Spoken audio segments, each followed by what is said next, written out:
Welcome back to another edition of the podcast, and it is our Game Week 44 National League predictions. But as you can tell, to the right of me, or maybe to the left of you, depending on how you're watching this, I'm not actually joined by Paul tonight. Paul is living it up in Bulgaria. Instead, I've brought on an alternative guest, and it's, of course, the host of the Non-League Full-Time podcast and BBC Radio Surrey commentator, Rob Worrell. How are you doing, Rob, tonight? Hi, Luke. Yeah, great to see you. Just so soon after we watched the recent Halifax Aldershot game together. And I think one way or another, fate is going to cross our paths again over these next couple of weeks, isn't it? Yeah, it certainly is. It's looking very interesting towards the top of the table. It's kind of fallen into place now where we know roundabouts who's going to be in the playoffs, but of course it's still in a way wide open, particularly between Halifax and Aldershot. And at the moment, that's one of the main talking points towards the top of the table.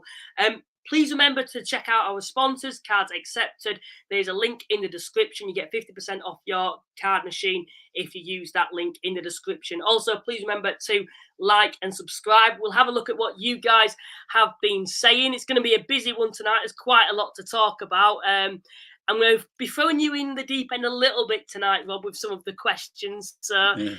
I do apologise for that. It should make good entertainment. So the first person in tonight, we have got a working fan.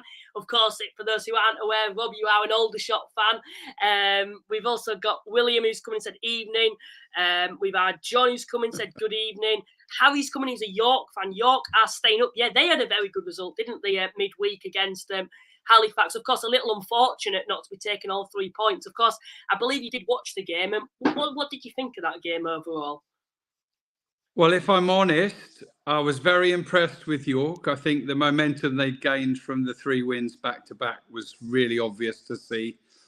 I expected more from Halifax. I'm not going to say I wanted more because obviously let's address the elephant in the room. I wanted York to win that game. I might be wrong on this, but I did get distracted a couple of times. But from what I watched, I didn't see Halifax have an effort on target until that ball was sent into the box, and obviously Sykes Kenworthy tipped it onto the bar, and it came back down. And Rob Harker probably tucked away the easiest finish of his season. But it was just one game. And as bright as York were, they did only score the 1 goal against, a Halifax defence that rarely concedes many. Like I said to you afterwards, I think probably you'll have been disappointed you didn't win, but slightly relieved you got a point in the end. And that point is the point that gives you control of your own destiny, which right now, for the first time, Aldershot don't have. Yeah, and from my perspective, it's still good to hear. And I think based on how that game went, I personally have to agree with you. I think it was more of a game where you'd probably say York were the better side and deserved to win. They didn't particularly dominate the game, but they were the slightly better team, I thought, overall. And they were very well organised. They were a complete different outfit to the side that I saw earlier in the season when we went to their place and we were a little unfortunate not to take all 3 points. So for me, I think based on that performance from York, I think they're going to be fine from safety now. Is that something that you'd agree with? Absolutely. I think they're on 50 points without checking the table, which I could get up, but I think they're on 50 points. And I absolutely, I see them finishing on somewhere around the mid-50s points now, and that should be plenty. But as we'll come on to, I think, as a specific thing in terms of the forecast, so I'm just going to drop this in now. For the first time in quite a few seasons, I don't think 50 points will be enough. Yeah, and that's something, when I've had Paul to the side of me, we've talked quite a lot about in depth, is do we think 50 points will be the target? And usually that is what keeps you up, isn't it, in this division? Just coming on to that relegation battle, I think it's a good time to come on to that in a way. Of course, Oxford City, they're down. You've got Dorking, Boreham Wood, Kidderminster. Now, if you're looking at Dorking, particularly them, they're on 43 points. They've got 4 games. You're saying that 50 points isn't going to be enough. It's not looking good for them, considering they've not managed to win 3 games on the bounce all season. No, absolutely. Absolutely. And I have managed to do a little bit of prep for tonight, and that's where I reached that conclusion, because I looked at Dorking Wanderers remaining 4 games, and I thought, if we're slightly on the optimistic side, they might pick up 7 points. They might manage 2 wins and a draw. That would take them to 50 points. But then when I looked at the other teams and the points they've got and the games they've got left, as I say, I don't think that will be enough. What I would say is this, though, for Dorking. Every team will have its sob stories, especially the ones that are caught up there in the bottom, relegation positions and in the fight. But they are a part-time team that have been decimated throughout the season with loss of key players that have been out for 8, 9, 10 games, or season enders, as there's 4 at the moment already finished for the season. Good players, first choice players. And I would say that given the part-time, given the injury issues they've had, I actually think for Dorking Wanderers to reach 50 points would be a fair achievement. Ironically, it may be that they get 50 points and they do achieve 50 points, and the other thing they achieve is relegation. There'll be no shame on them if they do go down on 50 points, that's for sure. And I do think that Mark White learned a lot from his first season at this level, but I speak to him a lot. I've spoken to him within the last 48 hours, and I think one of the things that I concluded, this is my thoughts, not Mark's, but there's been a slight trade-off this season. He's genuinely benefited. Dorking have benefited by loyalty of players. Yeah.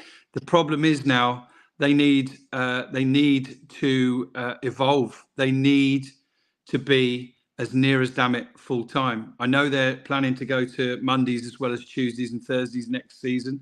That would make them a real decent hybrid effort. And I do know that every player Mark's brought in the second half of the season onwards is someone that's capable of playing full time, or certainly to that hybrid level for next season. And so I think it might be a difficult summer for Mark. I think he might have to kiss goodbye to perhaps more of his regular, well-known Dorking Wanderers names than he'd ideally like to. But he is a winner. He is ambitious, and he'll know what's needed. I think when you look at Dorking at the moment, I think Mark White, you can see with his interviews, there's something, different there. He's publicly gone out and shamed players, and that comes back onto what you're saying about loyalty, and maybe is that time where they need to be bringing in, fresh faces, because if Dorking do go down, which is quite highly likely, I think most people would probably back them to go down now. You have to say, how are they going to be able to come back up? And when they do eventually come back into this division, how can they make themselves, be able to be sustainable in this division in the future? Is that something that, you'd be looking in at Dorking? I think it's more than likely that they'll go down, and I'd back them strongly to come straight back up next season, because they will still be evolving. They'll still be bringing in better quality players than what they've got. They will be going to an extra day. I'm not for 1 minute underestimating the strength of the National League South next season, but I would say both of those things. I think they most likely will go down, and I think they most likely will come up again next season. That's how I see, how I feel. I've become very fond of Dorking. I've really gotten to know Mark White well over the last couple of years in particular. And yes, he does. What he is about, people say, he's calling the players out. He's about accountability. And I've seen him stand in his post-match interviews at least every 5, 6, 7 games and say, I got it wrong today. He's not always just about blaming the players. And there aren't too many managers that come out and say that too often. So he's just brutally honest. He says the things that a lot of other managers don't say. He wears his heart on his sleeve. His passion sometimes overspills, but he's successful. He's a winner. He's a serial winner. And the Dorking Wanderers story, which has been incredible, hasn't it? 12 promotions in 24 years. There's one thing missing from that story, and that's adversity and a relegation. It may well happen this season, but all good stories have twists and turns, don't they? Yeah, they certainly do. And just looking at those sides just above Dorking at the moment, Boreham Wood being one, a well-established club in this division, and there's a bit of a story to them too, how you look at their gates, you look at them historically, they're not a National League side, with the attendances and the history behind them, yet they're punching well above their weight. And in only last season were they in the playoffs, and it's a regular and consistent thing where they're in and around the playoffs every single season. And of course, a lot of that work has to go down to Luke Garrard. Of course, it's been announced this week that he'll be leaving no matter what at the end of the season. But Boreham would currently find themselves in 22nd place. They're on 44 points.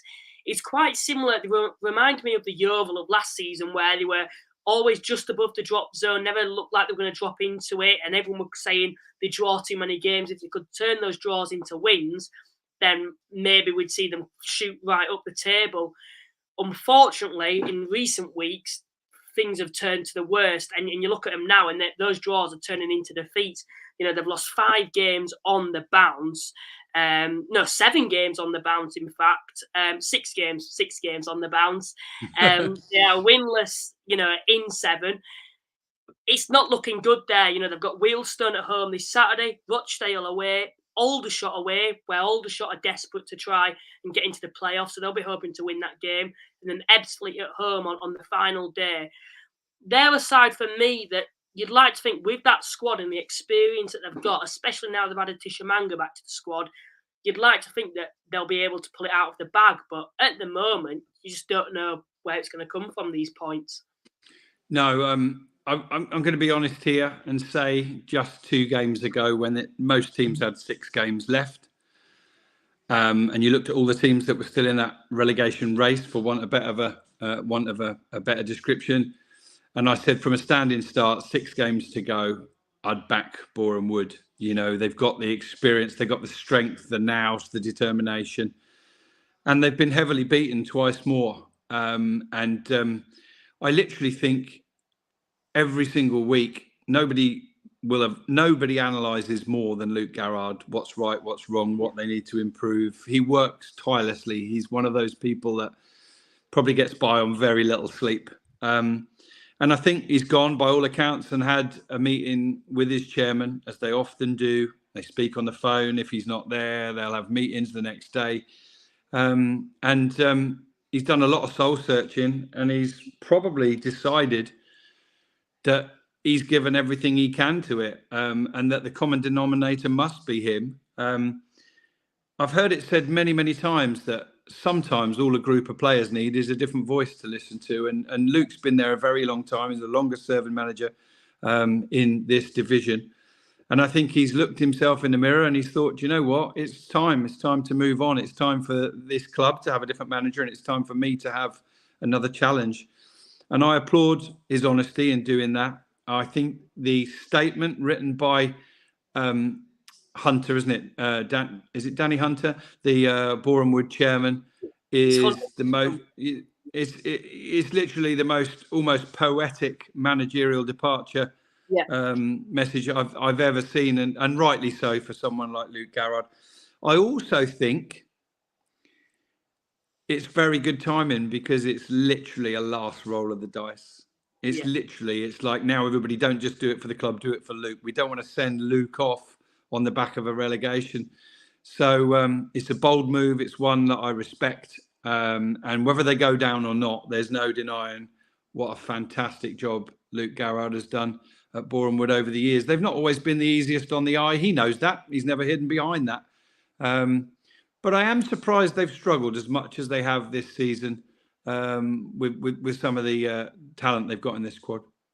I think we've said throughout the season, it just feels a little bit stalemate there, like they're not going anywhere. And, you look at the squad, it's a squad that's been together for a very long time. And they've got quite a lot of experience in that squad as well. And, me and Paul were saying, is it time for Garrard to move on? And a lot of those players to also move on and freshen that squad up. And it is looking like that needs to happen. No matter if they do go down or they stay up, there needs to be a bit of a rebuild there, in my opinion, because I just personally think when I look at that Boreham Wood side a couple of seasons ago, yes, they were good enough for the playoffs. Now you look at it and other teams have got better. They're getting older. And for me, I just think it's time for them to move on with the manager, have a massive rebuild, and then hopefully from their perspective next season they'll still be in this division. Would you be backing Boreham to survive at the moment, or do you think they'll follow Oxford? And I think you're thinking Dorking as well. And predictions is a mug's game, and the minute you predict something, it'll go completely the other way. But it's in the spirit of what you're trying to do here. I didn't think I'd find myself saying this, but I suspect that Boreham and Dorking will go down. As for the final place, the one team, I mean, Kidderminster, the danger for them is that they only have 3 games left, and they are technically in a relegation place. I know it's very, very fine margins. Phil Brown's undoubtedly done an incredible job to revive their fortunes since he's been there. But I'm probably between Kidderminster and Wealdstone, and it sounds ridiculous saying Wealdstone because we've been saying for weeks they've got so many games left, and they do still have 6 games left. But as I think Joe Pope said from Off the Line blog on our own podcast this weekend, it doesn't matter how many games you've got left. If you're not winning them, you're not adding to your points tally. And the fact that Dorking have to play Wealdstone still, and I think, did you just say Boreham would have got to play Wealdstone as well? So there's an awful lot in those games, isn't there? 3 points to one side or the other can change an awful lot. Wealdstone should have, with 18 points to play for, they should have enough to get what they need, but they don't have form, they don't have momentum, and they don't have experience at this level in their manager. In all honesty, if you look at Wealdstone's season, split it in 2, under Maynard, under Noble, the period under Noble doesn't make for pretty reading, does it? No, it certainly doesn't at the moment. And you look at the games that Wealdstone have got left. Of course, Boreham Wood this Saturday is going to be a huge game for both clubs. I personally think if Wealdstone win that, then I think Boreham Wood are all but confirmed to go down, I would say, if Wealdstone manage to win that. But that's going to be a difficult place to go. Boreham Wood are due a win, you would say. Then they've got Southend, Chesterfield still to play as well. Oldham away, who could be fighting for the playoffs when they play them on the final day too. So for me, I think Wealdstone at the moment, I know we've always had this question, haven't we, saying that they've got games in hand, they're in a bit of a false position, but I'd much rather, as a Halifax fan who's had a bit of a similar situation at the other side of the table, I'd much rather have points on the board than these games in hand. Maybe that's something we could potentially come on to. I know it was a talking point. We will come back to the live chat, so I do apologise to those that are waiting for their questions and statements to be answered. But pitch inspections and postponements is something that's certainly been a big talking point on Twitter. My club has got a lot of abuse because of that. Wealdstone are a club that have suffered with having games postponed as well. Firstly, I want to get, what's your thoughts on the whole postponement and pitch inspections debacle at the moment? You reap what you sow. And unfortunately, the National League have not really weighted the fixtures across the season the way they should. There are too many Tuesdays in August, September, October that don't have games on them. Obviously, you can't go into the season and literally be going Saturday, Tuesday, Saturday, Tuesday, Saturday, Tuesday. But there are 1 or 2, vacancies there in terms of dates where they could play.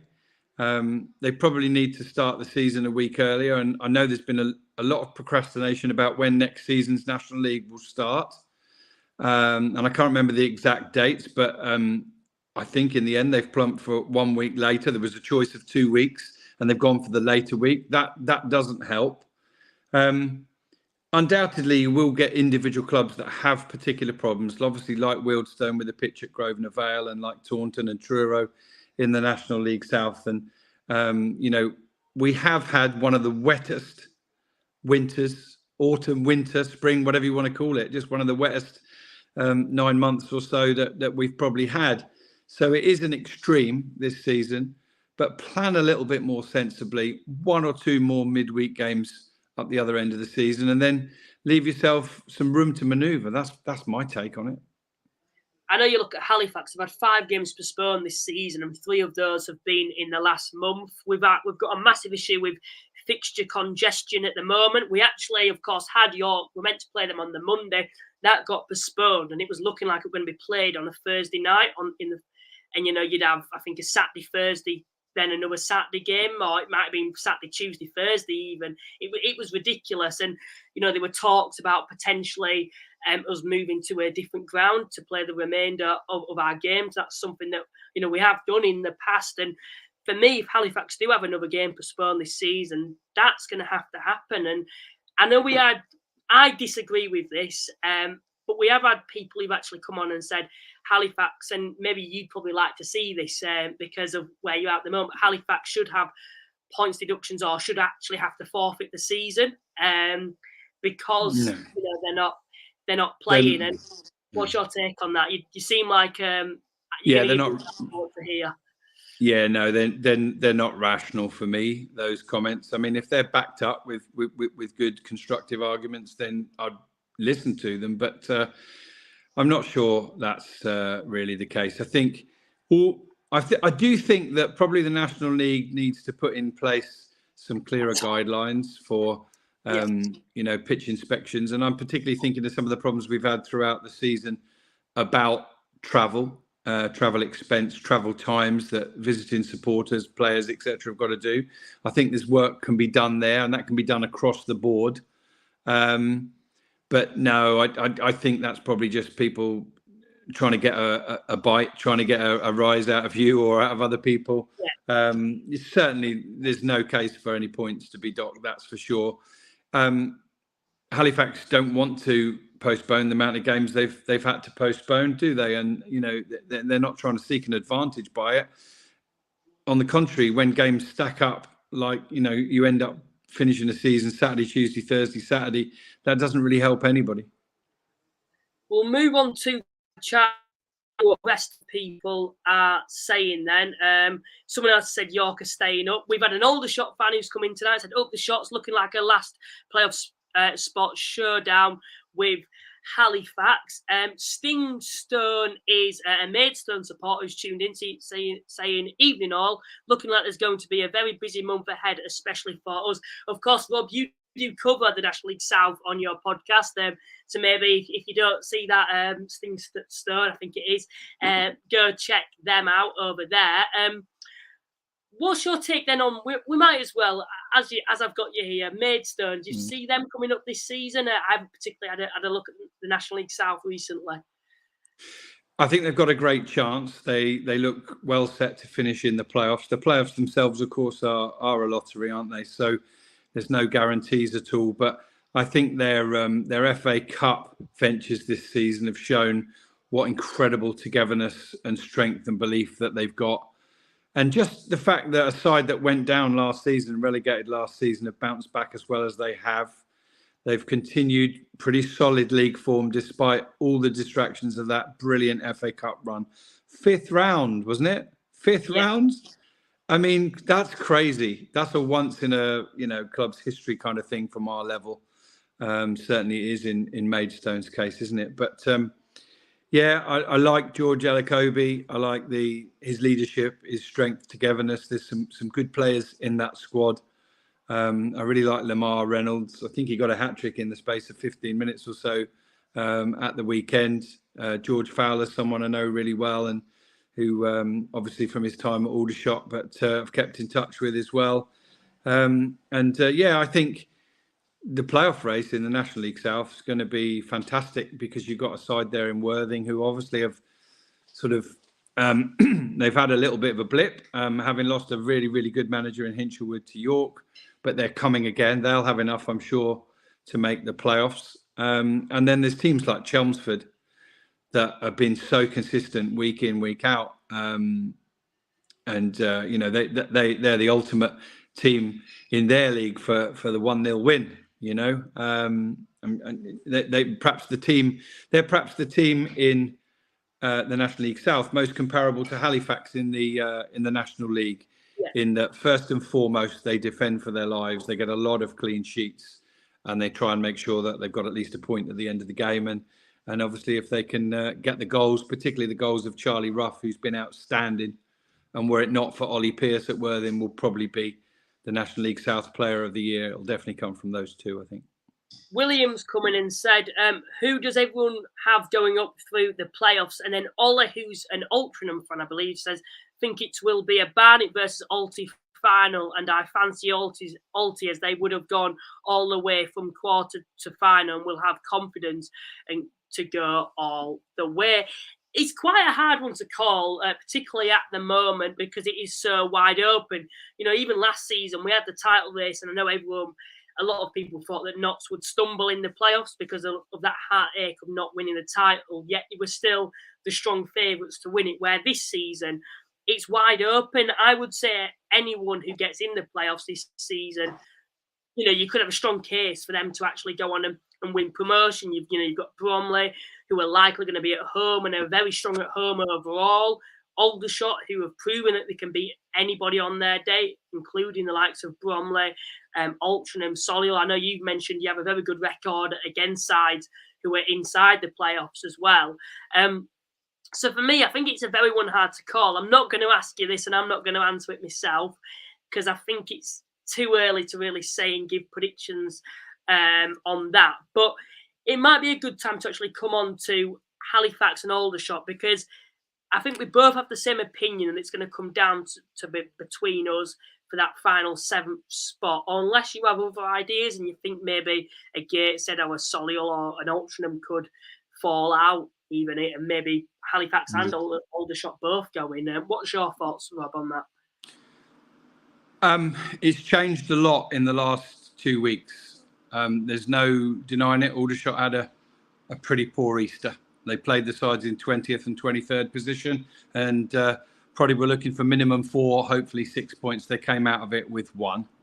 Yeah. Performance-wise, very poor at Maidenhead, deserved nothing. Against Dorking, very different story and a real freak result, to be honest. I felt so on the day. I've watched it back since. And Harrison Mayle probably put in the goalkeeping display of the season. He made in number 6 or 7 saves. 2 or 3 of them were absolutely outstanding, no more so than the one in the 95th minute from a Tolaj header that's flying in the top corner, and he somehow tipped it over. So performance-wise, I'm not too concerned. I am concerned about Aldershot's disciplinary record. We're bottom of the Fair Play League now. I think we've had 9 players or members of staff sent off this season. It's more than anybody else. Some of that is down to passion over spilling. And I do think sides become a little bit of a reflection of their manager, don't they? And if we keep this subject about Aldershot and Halifax, I think they're the perfect examples, really. Tommy Widrington's love for the game, his passion over spills, he's shouting and screaming about everything.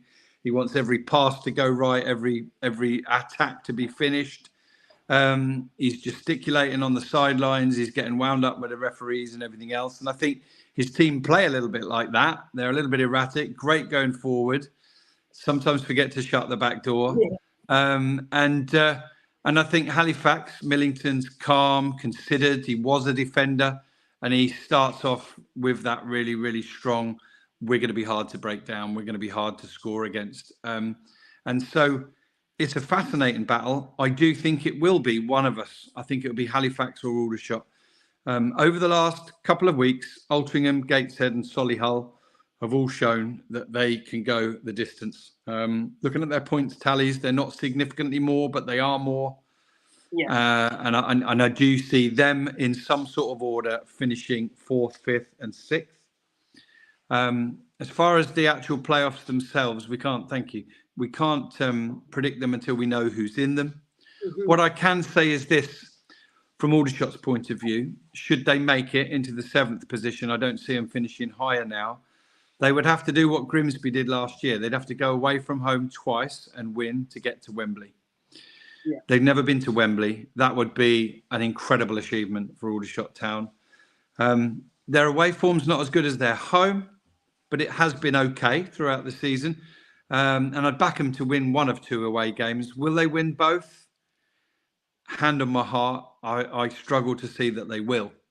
So ironically, whilst at this point I just favour Aldershot to make the playoff position over Halifax, looking at the remaining games, I actually think Halifax probably would be better placed to progress in the playoffs if they get there.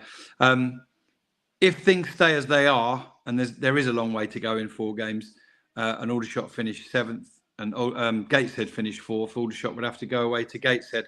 And interestingly, that's exactly what they do next Tuesday in the league. Got really tough back-to-back away games now, away to Hartlepool and Gateshead. And I wondered if they'd be staying up.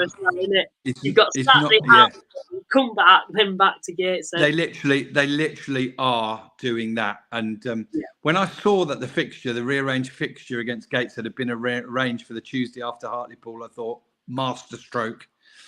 Tommy Witherington's he's gonna pitch a tent in his dad's garden, put the players up for the night, a couple of nights, and they're going to stay up there. But no, they're not. I think they're coach up and down Saturday, and then train up.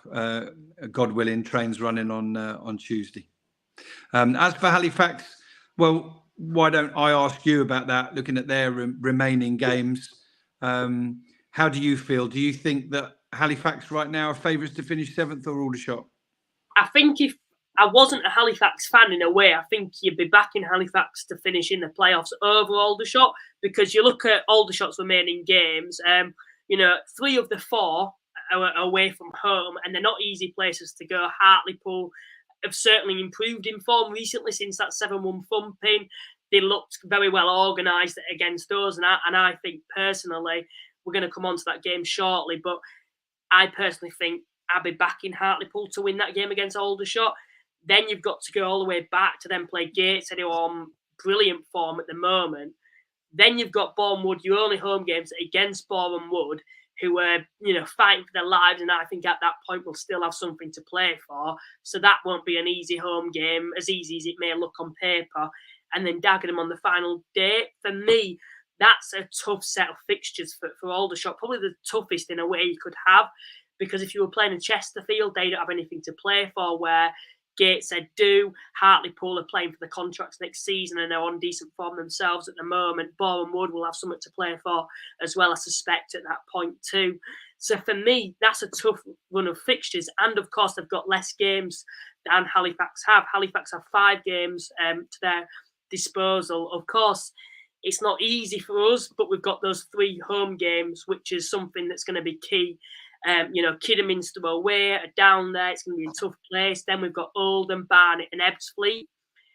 Eastleigh away on the final day, who won't have anything to play for either. For me, I think it's going to come down to that final day. In a way, I kind of think as a Halifax fan, I don't know why, I just think I can't see us making it yet. I should be optimistic with the way we've been playing. Maybe not the last 2 games, but overall. But for me, I just think you look at Aldershot and you look at Halifax, and I think overall, I actually think Aldershot's a slightly better team from what I've seen of them when they came to our place and we went to your place too. So for me, I'd be backing Aldershot, let's put it this way, although it is in our hands, and I think it is ours to throw away in a way. Oldham, that's the final thing I want to talk about. Do you think their season's done now? No, because they're playing you, aren't they?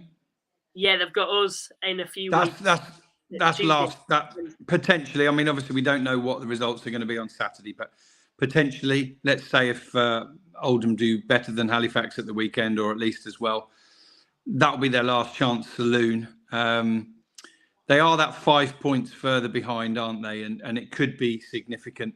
They've got every opportunity to pick up a fair amount of points from their remaining fixtures. It could look a lot different, couldn't it? If Aldershot and Halifax slip up at the weekend and Oldham win, all of a sudden it's right back on. Yeah. So I wouldn't write them off. You can't write off a club as big as that with the resources they've got, with the manager that's got the proven record. But I'd obviously rather have Halifax or Aldershot's points totals than Oldham right now. So yeah, it's very, very difficult. The weekend might just see what is currently kind of mathematically a 3-horse race for that final position. It might see it go down to 2. As for Aldershot's remaining fixtures, I agree with what you've said about Hartlepool, pretty decent under Kev Phillips, particularly at home. one factor you may not know is that Saturday is the designated tour of duty game for Aldershot Town.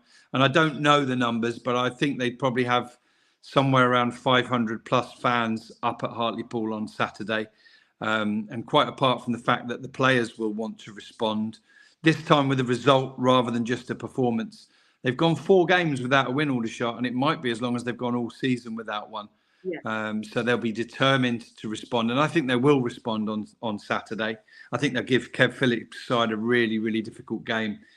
It may be an awful lot harder, fatigued from 2 long journeys, to go up to the Gateshead International Stadium next Tuesday and get anything. If I'm really honest, Aldershot were lucky to get a 1-1 draw at home to Gateshead. They impressed me so much that day.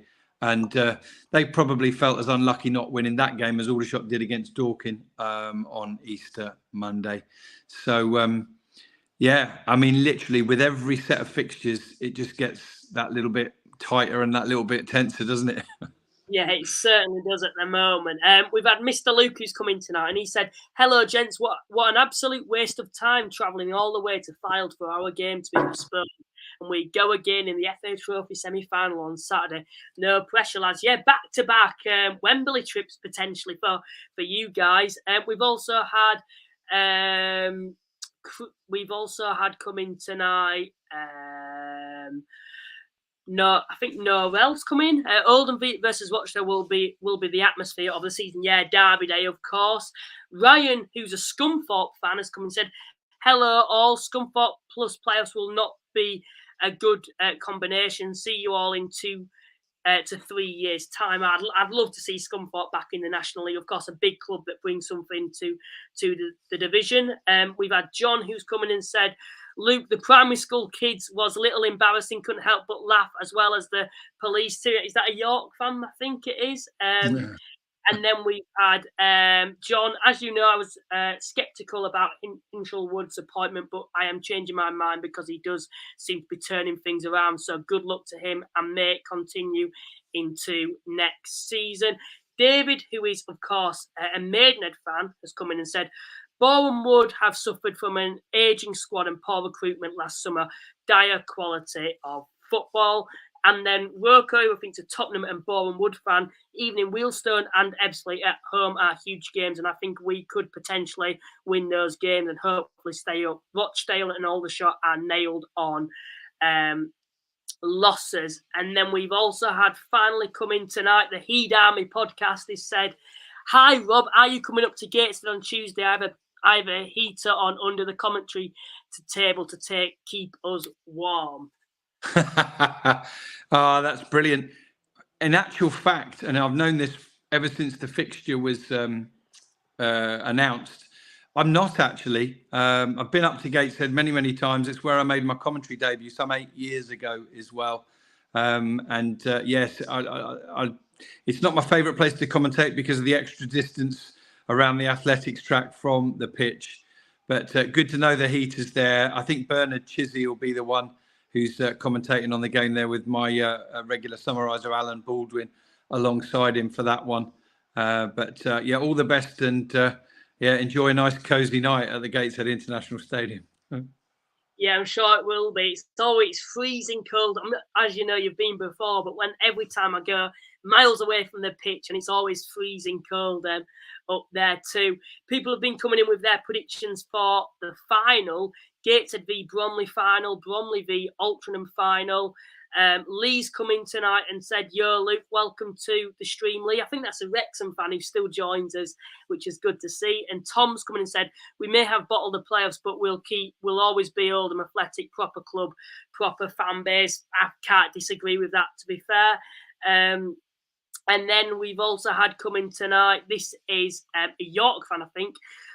"Just thank your lucky stars to any team that finished 10 points above South." Oh, it's a Southend fan. Southend United in the playoff places are only because of our points deduction, but saying that good luck to them. Yeah, it is proper unfortunate when you look at Southend, isn't it, Robbie? You know, you think of them and if they didn't have that points deduction, you know, it'd be nailed on probably that they're going to be in the playoffs and Halifax and Aldershot wouldn't. What's your take on that and Southend season overall? Because they've certainly proved a lot of people wrong. Yeah, they'd be sat level with Gateshead in 6th place were it not for the 10-point deduction. And let's, and let's remember they had a really tough run of games, didn't they? A couple of months back, they didn't win in 5 or 6, and I think now they're on a run of something like 13 unbeaten. I think they're really well placed for next season. They've got the best recruiter probably at this level, or has been over the last 10, 15 years. They've got an undoubted quality in the manager and a lot of the players they've got. I think players like Danny Waldron can only go on and go from strength to strength. I would say at this early stage that obviously we don't know who exactly is coming down yet, but I think they'll all find it difficult, whoever it is, whether it's Sutton, Colchester, Forest Green. 2 of those 3, of course, have been at this level before, and they'll know what to expect.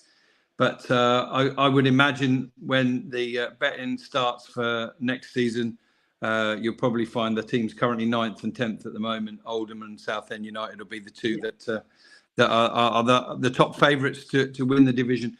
Now, Oldham were this season, with the backing they've got, with the players they've brought in, there's no reason why they shouldn't be up there now. They have underachieved, there's no doubt about that.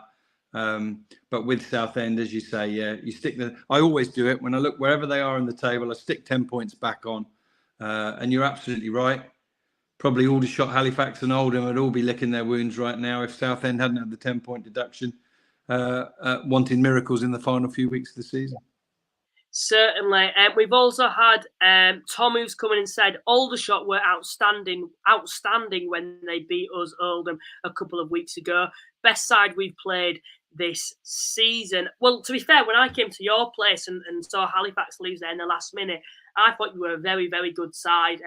And there's some quality individuals there. Even defensively on the day, I thought for the way you actually playing, where any side that plays that way is going to leave themselves a little bit open. I felt overall defensively, you look pretty good. You've mentioned as well, a lot of the talk is about Josh Stokes, isn't it, at Aldershot at the moment? Yeah, you've got Laurent Tolaj, I think it is, who's probably, I would go as far to say, National League Player of the Season when I've seen him both at the Shea and at Aldershot and on TNT as well. Yeah, good point. I think as far as Tolaj is concerned, he's been an absolute delight to commentate on this season. I didn't even realise I was doing it, but he was scoring so many goals, and it was always so quick and out of the blue and so instant. So I seem to have developed a little bit of a habit of Tolaj, and it's been heard a few times this season. He's been a breath of fresh air. He's the top scorer in the club, one of the top scorers in the league, and he has the most assists as well. He has been outstanding. And I was thinking about this. I was discussing this with Joe Pope, again, from Off the Line blog, who's regular on our podcast, a couple of weeks ago when we stayed together watching the England C game. And I think possibly the National League Player of the Season will come down to 3 players. I think it's maybe Laurent Tolaj, maybe Naylor of Chesterfield, who's been everything in midfield and weighed in with double figures goals. But the one for me that, as much as it pains me to say it, and he's in form right now when it matters as well, is Chris Con-Clark. And I think he's up to 22 goals for the season, but it's not just the goals. It's the trickery, it's the cheek, it's the nous, it's everything.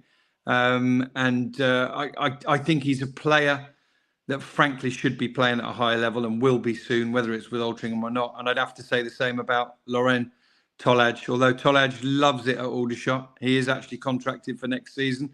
So it'll take an offer of something similar to the one for Josh Stokes, if not more, to prize him away from the EBB. Yeah, it certainly will. I think we've come to a time where we're probably ready to get on with the predictions now. Harry's come in and asked me what I thought of York fans. I'd probably go as far as to say the best fans I've seen at the Shea this season. Very good support considering, what with it being postponed till a day late. Very loud as well. So yeah, fair play to you guys for travelling over. We have a bit of a game, me and Paul, Rob, where we do our predictions every single week, and we obviously count them and have our own predictions league. You get 3 points if you get the prediction exactly correct. and 1 point if you get so let's say you say 3-1, but it were 2-1, you'd get a point for that. These are the scores on the doors at the moment. I'm on 180 points. Paul is on 169 points. What happens if you do lose at the end of the season?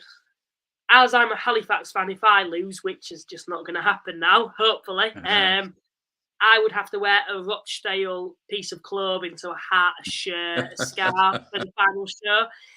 Paul, of course, being a Wealdstone fan, he'd have to wear some Barnet clothing, so a hat, a scarf, a shirt of some sort. So yeah, it's going to be quite interesting. That's the forfeit anyway. Are you confident? Do you think this week that you can beat me?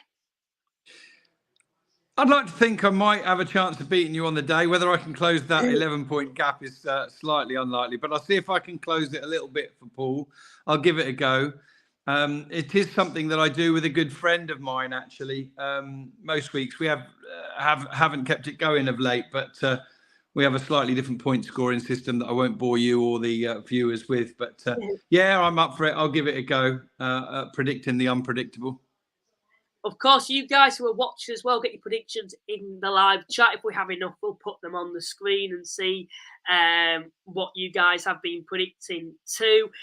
Mickey's coming in and said, I reckon you should be wearing the Rochdale shirt regardless. Nah, I'm okay, thank you very much. We'll have a look at the table quickly. Of course, we've discussed it a bit tonight. Of course, one of the main talking points at the moment is between Halifax and Aldershot for that 7th place spot. You look further down at the moment at the bottom 4. Oxford, we've mentioned, already gone down. Dorking looking all but confirmed, I'd probably say, in my opinion, that is. Then I'd probably say from Bournemouth, Kidderminster, and I'd probably say Wealdstone, any of those. Ebbsfleet, I think the way they're playing, they're in a bit of a false position. I think they'll be able to climb out of it, but you just never know. All it takes is a bit of bad form, and they could be find themselves back in the drop zone. Anyway, let's get on with the first game to predict. Derby Day then, Oldham versus Rochdale. Oldham need to win this. They can't afford to lose if they are wanting to get into the playoffs this season. They've not won at home since early February. I think it was the 13th of February. Rochdale come into this on fairly decent form. 3 wins in the last 5. So I'm actually going to back Rochdale to win this game 1-0. How do you see it going, Paul? Not Paul, sorry, Rob. I'm Rob today. I'm just so used to if I get the prediction wrong, if I get it wrong, I was Paul, and if I get it right, I was Rob. How about that? That's the deal. I see it similarly to you. Oldham are playing under huge pressure and expectation, and they've not been doing so particularly well at Boundary Park of late. I think Rochdale are in fairly tidy form. I think they've got absolutely no pressure on them, and they've got some cracking players. I don't know if Kean Hayes is fit again or not, but he would make my National League team of the season on an attacking right-sided role. And I'm going to go for Oldham 1, Rochdale 2. Fair enough. Then we'll go on to the next game then. Bournemouth versus Wealdstone. Massive game in the National League. This, of course, a bit of a 6-pointer. Bournemouth are due a win. Wealdstone aren't on the best of form at the moment. They're not very good away from home at all. I think they're in the bottom 4 for away form. They were bottom of the league for the first half of the season. I'm going to back Bournemouth to win this 2-0. How do you see it going, Rob? Yeah, what I won't do is try and be contrary to you. I've got my thoughts and I had them in my head before you said it, and that was a very, very tight game with just 1 goal in it for Boreham, 1-0. Fair enough. Then we'll go on to the next game then, Dorking versus Altrincham. 2 sides that play quite contrasting styles, I would say overall. I don't know if that's something that you'd agree with. I'm going to actually back Dorking to win this game. And there isn't really much to back that up, apart from some of the results that, Dorking have got. at home this season. Chesterfield, Solihull, they got a point against. Aldershot, they've just gone to and got a point. You know, they can pull it out of the bag against the better teams. And I think with them being at home, I think they're going to get the job done here and get a 2-1 win. How do you see it going, Rob? Yeah, another coming together of two teams that desperate for points. Well, they're not desperate, Altrincham, are they, to be fair? I think it's a team that needs to win against the team that would like to win and is in pretty good nick. Two ways of looking at it. One is the way Altrincham play. I think they could make hay a little bit against Dorking Wanderers. But if they find Harrison Mayle in the same form he was in at the weekend, it might not be so easy for them. Mm-hmm. I also think from Dorking, yes, there's that need to get a result. And I also think they're due a little bit of luck. I don't think they've been one of the luckiest sides this season with one or two, major things going against them. Going right back to the start of the season, I think they were 3-2 up against Chesterfield till late on. It was 3-3 and then something like 13 added minutes. And they lost that 4-3. Okay, you got to play till the whistle goes. They drew 0-0 at Oldham, but there was clear photographic evidence of a ball over the goal line. That should have been a 1-0 win to Dorking, and those extra 2 points would have made a huge difference at this stage. All in all, throw it all into the mix, and I'm going to go for a 1-1 draw. Fair enough. Then we'll go on to the next game now. Ebbsfleet versus Fylde. Fylde, I think, safe now. I would say. I don't know if they're mathematically safe. 52 points, I think, isn't it? Yeah, I think. Yeah, they're more or less. Yeah, they'll be safe. I think those. And then you look at Ebbsfleet, who were still in the thick of it. A couple of weeks ago they were, well above those. But they found themselves back in the thick of it again. I'm going to go for a 1-1 draw. How do you see it going, Rob? Do you know what? You might want to put me in first on one or two of these predictions because every single time, I think apart from the Dorking game, I've gone with the same kind of result as you. What I had in my head for this one is 2-2. I think, to be honest, I was close to predicting an Ebbsfleet win because they need the win. Fylde would like the win. And I do think it's a factor sometimes. It's a very long journey from the northwest to the southeast for Fylde. So I'm hovering between the 2-1 Ebbsfleet and a 2-2. I tell you what I'm going to do, just so we got a bit of contrast and a bit of difference in our predictions, rather than us both predict a draw there. I'll stick my neck out for Danny Searle's men and say 2-1 Ebbsfleet. Fair enough then. We'll move on to your side then now. Hartlepool versus Aldershot. It's been a difficult place to go, Hartlepool, under Kevin Phillips. My side saw that when we went there and lost 1-0. Aldershot be wanting to better Halifax's result this weekend.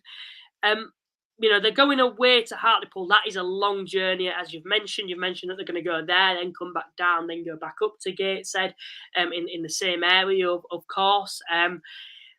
For me, I look at this and I would love to see Hartlepool win. It'd benefit us so much. And I think, based on from what I've seen from them, I'm going to back Hartlepool to win this game 2-1. They look very good going forward, a lot more well organised and hard to break down. And I think it's going to be a difficult game for Aldershot. So I'm going to go for a 2-1 Hartlepool win. How are you seeing this going, Rob? Well, it's funny. Sometimes I just can't envisage at all how an Aldershot game's going to go. The variation between their best and their worst is perhaps a bigger span than any other team in the league. But bizarrely, I've got this could prove completely wrong, but I think Aldershot, despite their healthy following, are probably going to go a goal down at Hartlepool, probably quite early on. But I think they're going to stay in the game. And I just got this feeling for a couple of quick goals somewhere in the game, probably a couple of goals within 5 minutes. And I think Aldershot are going to go to Hartlepool and get a 2-1 win. You've got that game planned out, haven't you, there? How it's going to go. We'll move on to the next game then now. Maidenhead versus Barnet. Another bit of a game that two sides have got something to play for at both ends of the table. Barnet, of course, sits second at the moment. Of course, looking like now they've kind of confirmed a second or third spot. I think if they win this weekend, will it be mathematical for them to be in second or third come the playoffs? I think it might actually be if they win and better Altrinchem's result. But Maidenhead is a difficult place to go, particularly for the sides higher up the table, and it always has been. For me, I think this will be a difficult game. I'm going for a 1-1 draw. How do you see it going, Rob? Yeah. Well, first and foremost, reluctantly, of course, because they hammered my side on Good Friday, but I have to doff my cap to Alan Devonshire. He's done it again, near enough, not quite mathematically, but near enough. They beat Aldershot 4-0, and they've gone 2-0 down at Eastleigh and come back to win 3-2. Incredible stuff. 6 points in a week, and they're almost there now. And it's testimony to what an amazing job Dev does. He doesn't do it consistently. He can't get a consistent tune out of his team. They tend to win 2 or 3 back-to-back, rack up 6-9 points very quickly, and then go on a bit of a slide for a few weeks. I think the issue for them on Saturday is that they're playing a side in Barnet who can win games of football always, and they are quite adept to having a bit of a physical scrap with you as well, which is basically what Maidenhead try and do. They'll try and turn you and launch balls in and put the fear of God up you. But I think Barnet are quite well equipped to cope for that. I've seen Barnet on a couple of occasions this season under real pressure, but hold out and not concede. So there could be a few goals in that one. I'm going to go Maidenhead 2, Barnet 3. There's totally different prediction to my prediction then. Next game then that we will have a look at, Woking versus Dagenham. Of course, Woking are out of the clear yet. They were on very good form yet. In a bit of a difficult form, you might say, at the moment. Not the worst, but they're playing against a Dagenham side that are very, very, very inconsistent and probably have been since they've come down into this division. Their side, for me, just doesn't feel like they're going anywhere. They're not going to go down, yet they're never really challenging for the playoffs. And a club of that size, when they've been in the Football League and the financial backing that they've previously had under American ownership, they are certainly underperforming, I think, there at Dagenham. For this game, though, I'm actually going to go for a 2-0 Woking win. How do you see it going, Rob? Well, I'm delighted to say that I'm going to go different to you again. I'd agree with all what you said about Dagenham and Redbridge historically, but I think you can't take your eye off what they've done in the last month or so when it didn't look like they were going to go down or make the playoffs. But Reese is purring. He's up to 16 goals for the season. Effiong's back. He's on a similar number of goals. And I think depending on how many games you go back, Dagenham are top of the form table right now. They've quietly gone about their business. Woking are still playing under a fair bit of pressure. Yes, they've had some good results, and I think they'll be okay. I think they'll just stay up by a couple of points at least. But this will be a really, really tough game, and I'm between either of the two results, different to what you've predicted. I think I'm going to settle on a 1-1, but I was very close to predicting Dagenham to win that. But we'll go 1-1. York versus Eastleigh. Then they would have been mathematically safe if they won this, but I think they wouldn't have to pick up another point, to be honest, York, if they win this game, I personally think. They come into this on very, very good form. Of course, 3 wins on the spin against Aldershot, Bromley and Chesterfield, and then picking up a very good point away at Halifax, where until the 90th minute, they'd got that 4th win, basically, away at Halifax, another side in and around the playoffs.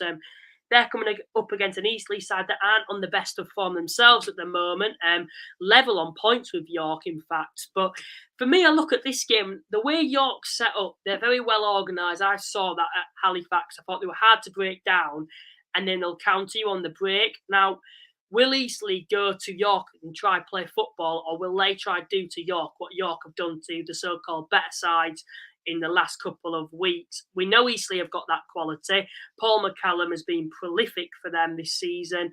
They've got other individuals too, and they're the side for me overall that I've been very disappointed with this season. Eastleigh, I backed them to get in the playoffs, and they've certainly got the individuals to be in and around the playoffs yet. It's just not clicked there with managerial changes. So for me, Eastleigh, they're a side for me I've been very disappointed with this season. For this game, though, I'm actually going to go for a 1-1 draw. How do you see it going, Rob?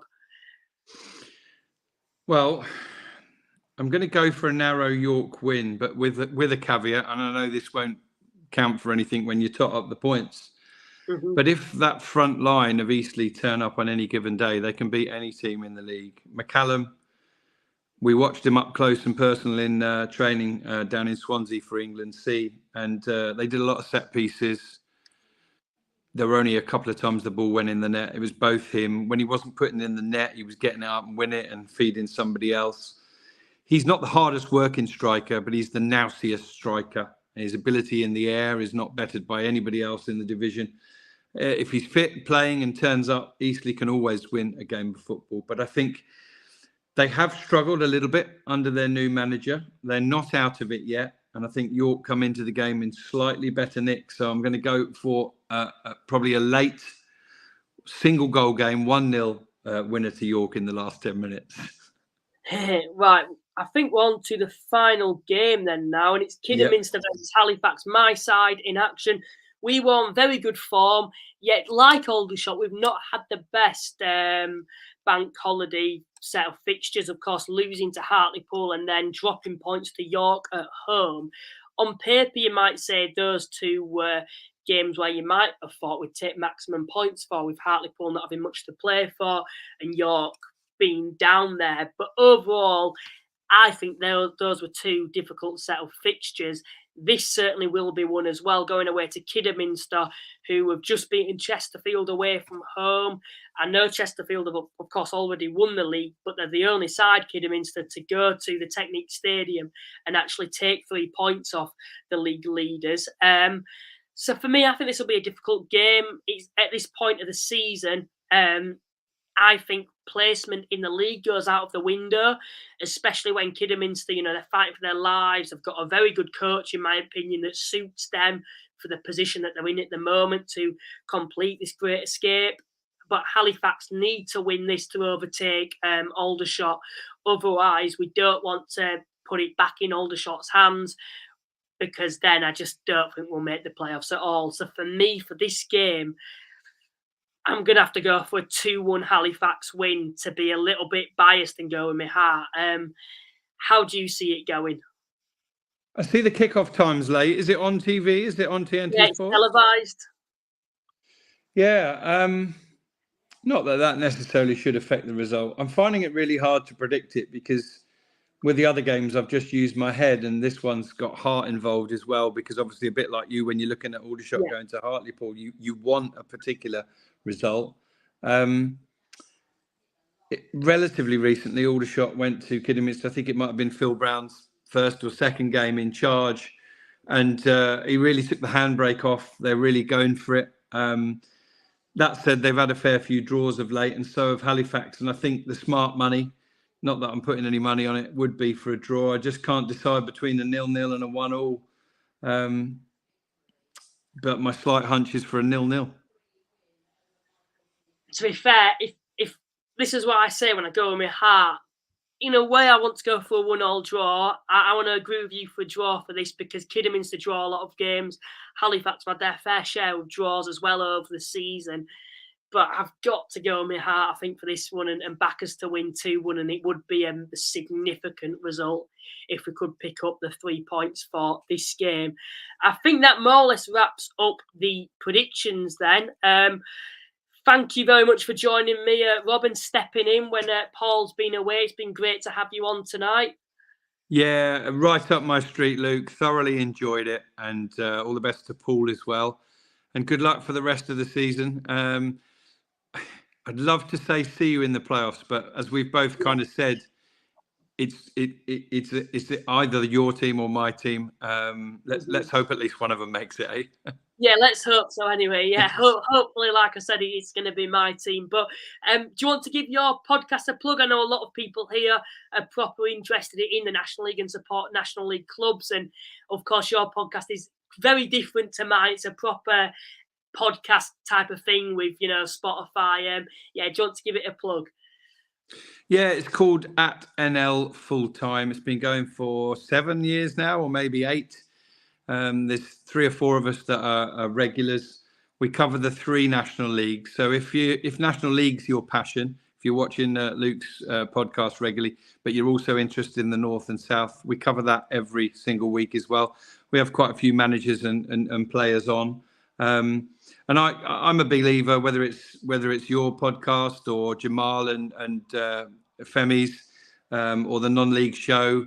I think if this is your bag, National League football, then you're going to like all of those. You know, I'm hoping that by next season, the beginning of next season, NL Fulltime will be available to watch as well. Because I know not everybody just wants to listen to a podcast, and that's one of the things I love about yours, Luke. And I think a lot of people do, actually seeing the people that are speaking and you know, backing up their opinions, and that allows the viewers to get to know you a little bit more and to feel that regularity that it's nice to have, isn't it? So that's how we might look to progress for next season. But yeah, it's always available on Spotify, all podcasting platforms, at NL Fulltime.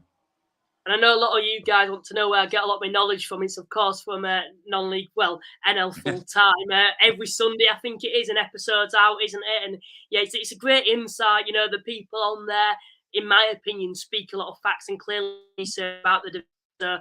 I would suggest them to watch that. Well, listen to that. Of course, please remember to like and subscribe. Check out our sponsors, a link in the description. Also, thank you to everyone that has tuned in tonight. We will see you next Thursday. Bye for now.